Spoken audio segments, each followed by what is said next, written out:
আল্লাহর হাবিবের রওজা শরীফ দেখে আমি সহ্য করতে পারি না রে আবু বকর, বিদায় দাও, আমি চলে যাব।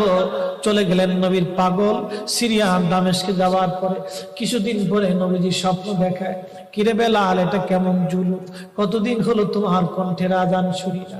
বেলাল রে, তোর কি মন চায় না আমি নবীর জিয়ারতে আসতে? বেলাল আয়, আমি নবীর জিয়ারতে আয় রে বেলাল আয়, কতদিন হলো তোমার কণ্ঠের আজান শুনি না। স্বপ্ন যখন নবীজি দেখাইছে, এ মুসলমান, হযরতে বেলাল সুদূর সিরিয়ার দামেস্ক থেকে পাগলের মতো দৌড়াইলেন, পাগলের মতো ছুটে আসলেন। যখন মদিনাতে আসলেন তখন তাহাজ্জুদের সময় চলতেছিল। তাহাজ্জুদের সময় চলার সময় হযরত বেলাল রাদিয়াল্লাহু আনহু কাঠের জালি দিয়ে তখন রওজা শরীফ ঘিরে রাখা ছিল। ওই জালির পাশে বসে বসে জালির সঙ্গে মাথা ঠেকাইয়া নবীর পাগল বসে বসে গুনগুন গুনগুন করে কাঁদে আর বলে,